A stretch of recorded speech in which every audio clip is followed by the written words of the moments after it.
Okay po, simple lang payo natin ha. Bata, matanda, benepisyo pag-inom ng maligamgam na tubig sa umaga. Warm water in the morning.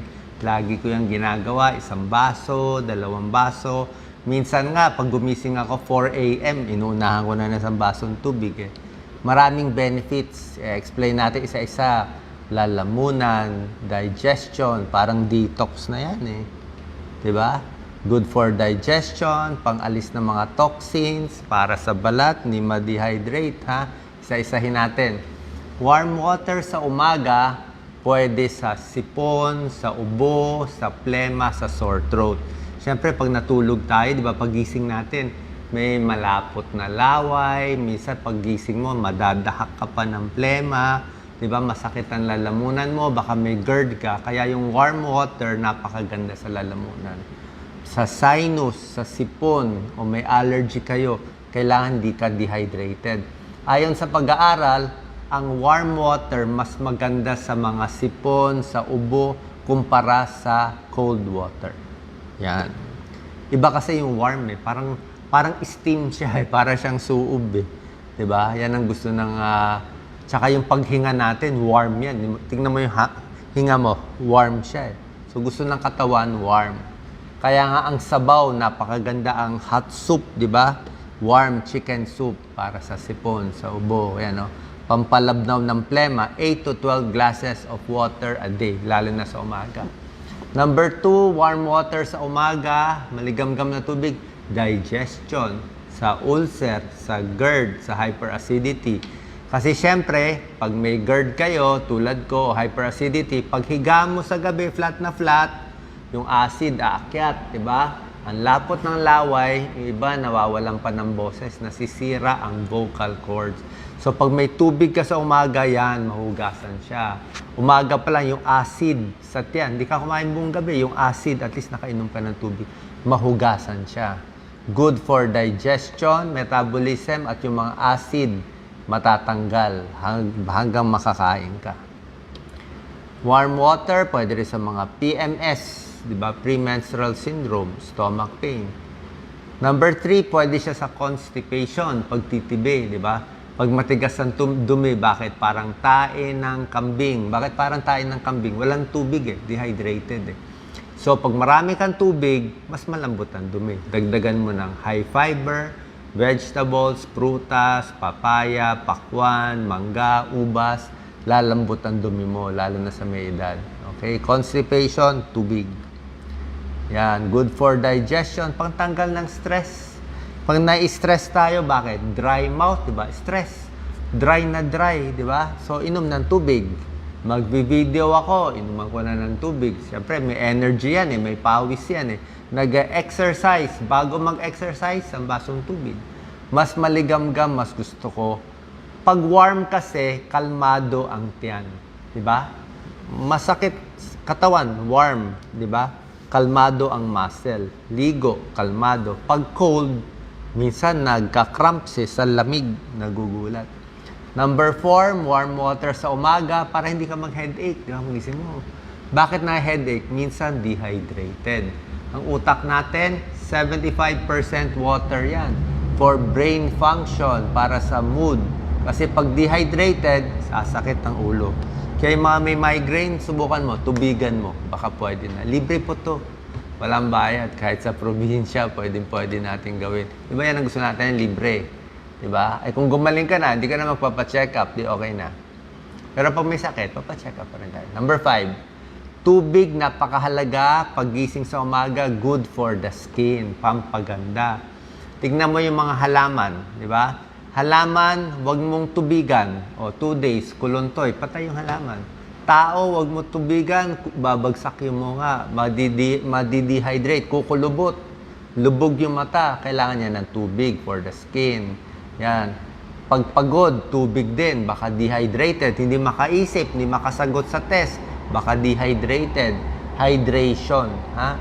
Lalo na ang mga senior citizens, hindi nakakaramdam ng uhaw. Ulitin ko, senior citizens, hindi nakakaramdam ng uhaw kasi may sira na yung uhaw or thirst center ng may edad.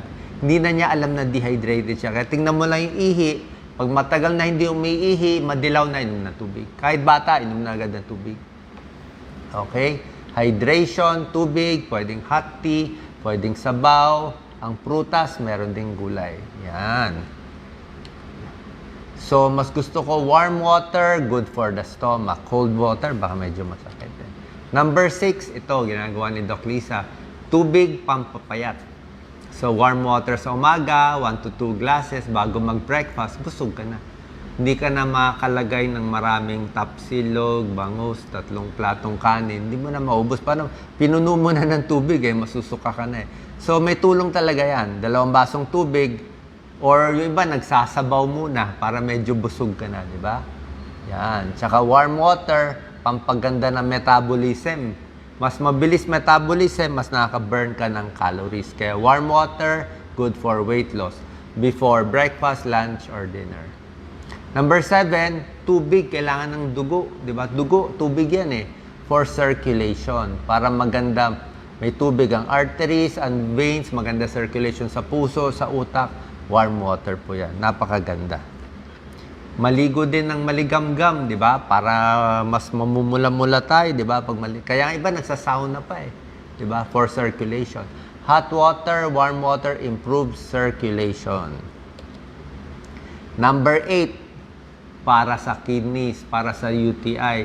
Kung meron kayong urinary tract infection, yung mga babae, bakit? Kulang sa tubig.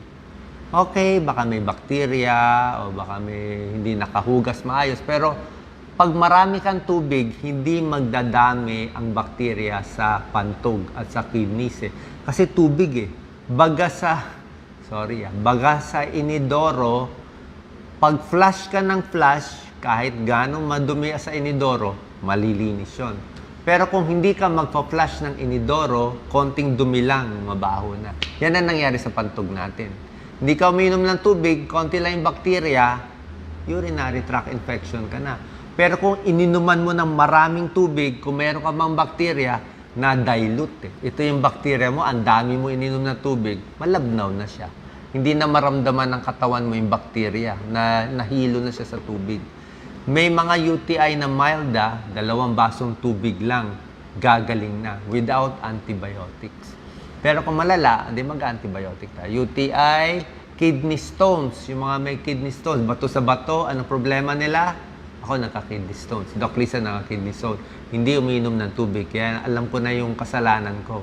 So, dapat 8 to 12 glasses of water. Pag may kidney stones, bago matulog, tubig din. Pagising, tubig. Para hindi magbuo ang calcium sa kidney stones o uric acid, inom maraming tubig. Kahit mataas uric acid sa gout, tubig din pang-alis ng uric acid. So, para din hindi mag-kidney failure. Bakit nagki-kidney failure? Dialysis. Bakit umaabot? Dehydration. Dehydration yan. Dengue. Ba't namamatay mga dengue? Dehydration din. Pag nagtatae, lalong mas maraming tubig. Pag nag-exercise, tubig. 8 to 12 glasses, wag nang palampasin ng 16 glasses or 4 liters. So, sobra din Hanggang mga 8 to 12, maganda na. Yan, mga benefits. Energy, infection, mas alert. Number 9, last na to, para di sa stress, di ba? Pag inom ng tubig, di ba, mas relax ang bata. Anxiety, tubig din. Mas makakatulog, warm chamomile, hindi lang pang umaga, pang gabi. Pampakalm, satisfaction, and positive emotion. Mura lang, di ba? Tubig, wala tayong bayan. So yan, warm water benefits. Ano side effect? Side effect lang kung pinaso mo sarili mo. Kung sobra init, napaso dila mo, napaso leeg mo. Pero kung maligamgam lang or pwedeng room temperature, walang problema. Walang side effect. So mula ngayon, inom na 1 hanggang 2 basong maligamgam na tubig sa umaga para lang yung ihi natin mailabas. Alam nyo naman sa morning, di ba? Yan ang gauge natin na tuyot tayo. Pag ang ihi mo sobrang dilaw, o dark yellow, ma-orange na, tuyong-tuyo ka na, mag-UTI ka na. Diba? So, kailangan inuman mo na 2 basong tubig para laging malinaw ang ihi. Sana nakatulong tong video. Share po natin sa mga ayaw uminom ng tubig. God bless.